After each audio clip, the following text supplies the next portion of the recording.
Thank you, Ed, for your assistance this morning and your collaboration in the weeks coming up to this Sunday. It's been good to plan and work with Scott on the music and all the people that made the order of service go together. There are lots of little ingredients being added to this Wilmington stone soup, and it's delicious.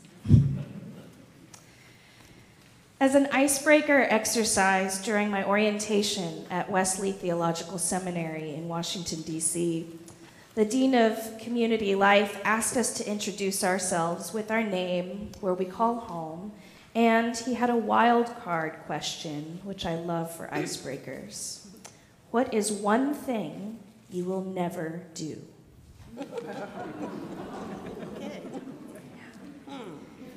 The third prompt is a pleasant departure from the exhaustive listing of credentials and previous education and aspirations upon graduation, but it really took an energy shift to think about what was one thing you could confidently say you would never do. And so my classmates began to stand and introduce themselves one at a time. Some were challenged by the question and took it in a philosophical direction. I will never back down on my convictions. It's a nice thing to say at the beginning of seminary. And others were more direct. I will never hold a snake. Yeah, I get that one. I resonate with that. It came time for me to introduce myself, and I felt a little confessional. Hi, my name is Kristen Green. I grew up in Kansas City, and I will never throw away a Bed Bath & Beyond coupon. And just like this, the classroom broke out in laughter, and the Dean of Community Life said, "You and my wife. Have mercy." Now, there were a lot of laughs, but maybe some of you aren't familiar with Bed Bath & Beyond. It is a wonderful store with many, many things, useful things, and they have coupons that they send out in the mail rather frequently. These coupons, which are typically 20% off, they have expiration dates on them, but those are a decoy. They never actually expire. I've never seen a Bed Bath & Beyond coupon rejected at the register. So these coupons, some of them 20% off, some of them $5 off, they come in the mail every month, and depending on the address where I've resided, I've gotten multiples, and I can't throw them away, right? They don't expire. So I keep them in this file on the wall in my kitchen, and it just keeps getting more tight in that file. And of course, you don't always need to go to Bed Bath & Beyond, but when you do go, you want to make sure you have multiple coupons for your items. You can use multiple coupons, folks. If you need to take some notes during this sermon, that's okay. This is important information. It's going to save you money. So I have plenty of coupons, and it's kind of a running joke that I can't throw them out. And the other day, I get a call from my parents, and I call them Mom and Nan. You can call them Cynthia and Rita or Mom and Nan. They're actually right there in the black and the yellow. Just wave hello. Yeah. So I pick up the phone, and I hear Nan say, "Well, we've done our good deed for the day." And I say, "Oh, what have you been up to?" And Mom chimes in, because I'm on Bluetooth in the car, and she says, "Oh, I gave out all my Bed Bath & Beyond coupons to the people in line at the store." And Nan says, "You know, Cindy." And Mom keeps going, "Well, you know I brought too many. And I just noticed that the other people in line didn't seem to have coupons. And I started asking them if they needed one, and then I told them they should never pay full price for anything at Bed Bath & Beyond." So here I am, hoarding my excess of coupons in this expanding file on my wall in the kitchen, while my saint of a mother is handing them out to those in need. As funny as it was really kind of humbling. What an easy thing to share. It costs me nothing. It's not even charity, it's just an act of kindness. It came from noticing the excess. I've already noticed that much. Noticing the lack, which my mom probably did because she wasn't staring at her phone in line like I might have been. And then using this energy of kindness to make this excess into abundance.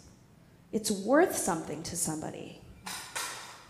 And the more I thought about that process of noticing abundance, noticing scarcity, using kindness and compassion to balance that relationship, the process really became about the recognition of the concept of enough.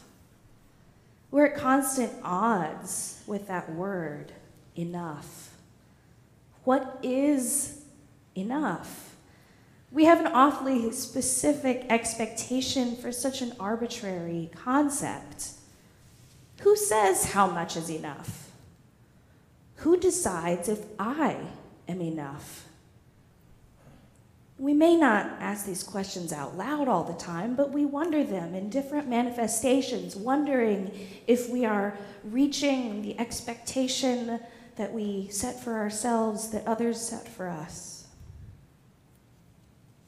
I learned from a friend who practices Buddhism that the word oryoki in Japanese means a vessel containing just enough. And this term, oryoki, refers to the nested bowls that they use during the meal, as well as the ritual meal process in Zen Buddhist monasteries.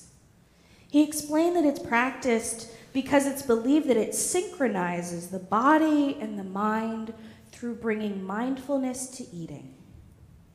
So the way it works, each person at the table opens their own set of bowls and utensils from a folded cloth. It's packed up in a neat little package. And the food is sent down the table, and neighbors serve one another, while the recipient indicates with a hand gesture when they've been served enough.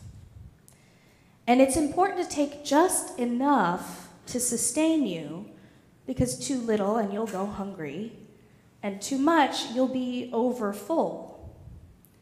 Because there's no waste in oryoki. When the meal's completed, a bowl of hot water is passed down just as the food was.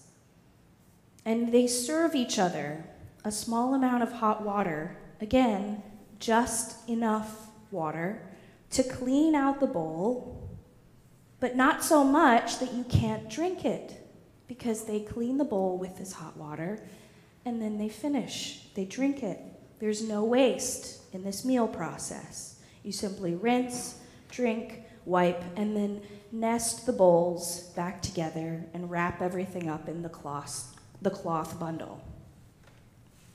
This practice of mindful eating requires attention, noticing the abundance, noticing the scarcity, and the kindness of serving. You might even say that you do yourself a kindness to gesture for only as much as you need. Not too much, not too little, just enough. And it's a spiritual practice that points us toward a life of balance. Or does it point us toward a life of abundance? Zen Buddhists who participate in the oryoki meal also recite chants throughout the meal. During the cleaning of their bowls, they chant, "The water with which I wash these bowls tastes like ambrosia," meaning it has the quality to quench the thirst of even the gods. The dishwater is delicious. and abundant. It points us toward gratitude and abundance. So what is holding our recognition of abundance hostage? I realized after learning about the Oryoki meal that I need a spiritual practice like this to help me recognize and appreciate the abundance in my life. Mindful eating is a start. Giving out Bed Bath & Beyond coupons is on the list too. And then remember the story of stone soup. The abundance is there among the villagers once they begin to share their meager resources. You just have to coax it out. Coax out the abundance, the enough, from what else is holding it hostage. Theologian Henry Nouwen, Ed read an excerpt of a chapter that he writes. He also writes, the agenda of our world, the issues and items that fill newspapers and newscasts, are the agenda of fear and power. What am I going to do if I don't find a spouse, a house, a job, a friend, a benefactor? What am I going to do if they fire me? What if I get sick? What if an accident happens? What if I lose my friends? What if my marriage doesn't work? What if a war breaks out? But there's a spiritual truth about these fearful questions. They never lead to love-filled answers. Underneath each of those fearful questions, many other fearful questions are hidden. Our anxiety about the concept of enough is held hostage by fear. Atelophobia is the fear of imperfection, the fear of not being good enough. And that root of the word, ateles, comes from the Greek for imperfect or incomplete, not enough. Fear surrounding enough, like walls, blocks off that abundance. Nouwen also wrote, when fear pervades our lives, we're living in the house of fear. And from there, we look out onto the world. What we see from that perch of fear is alienation and scarcity. Our perception of abundance is damned by fear. It's held back, it's walled off, it's inaccessible, and often untapped. We can't see clearly enough through the lens of our fear without practice. But what do we practice? Just no longer being afraid? No, it's better to replace that fear energy with something else, moving ever so gently from the house of fear into a house of kindness and love and compassion.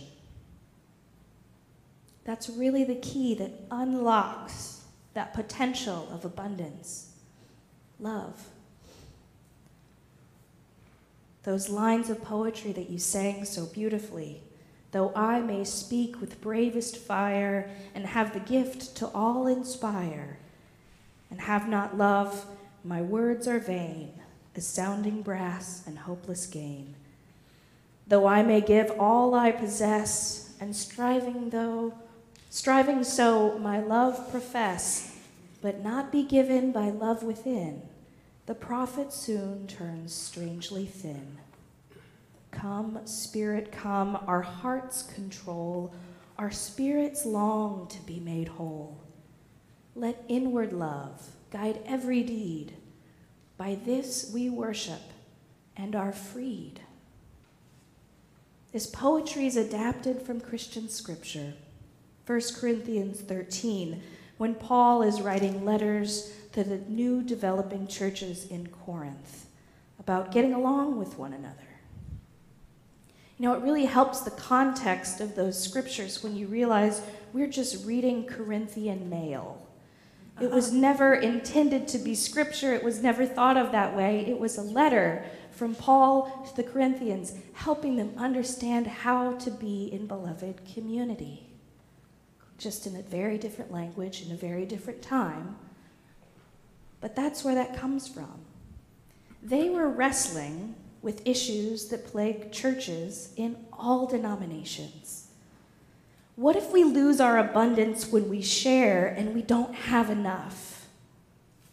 His answer: let inward love guide every deed.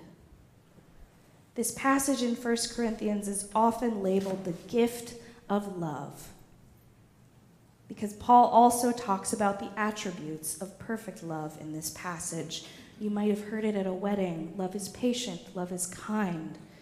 Later he writes, love rejoices in the truth. We read passages like that and start to say, but what is truth, really? What is the truth about fear? Could it be false expectations appearing real? Across faith traditions, I challenge you to find a sacred text that does not echo this message in response to the question, how will we know what is enough? Love will guide us. I want to offer you all a gift today. It's not a Bed Bath & Beyond coupon. You're going to have to see my mom about it. But this stone, it's the gift of enough. It's the gift of perspective. Let love guide you to this gift of enough, because love guides us to noticing the abundance and the scarcity. Compassion asks us to go where it hurts, to enter the places of pain, to share in brokenness, fear, confusion, and anguish. Compassion challenges us to cry out with those in misery, to mourn with those who are lonely, to weep with those in tears. Compassion requires us to be weak with the weak, vulnerable with the vulnerable, and powerless with the powerless. Compassion means full immersion in the condition of being human. So here we are, fully immersed in this human experience with one another that none of us particularly signed up for. But here we are. We're wrestling with our own perceptions of enough, tempering fears with love to shape our ability to recognize the abundance. Let love guide you, friends. Guide you to noticing abundance and noticing scarcity and moving out of that house of fear to a house of love. Blessed be. May it be so. Amen.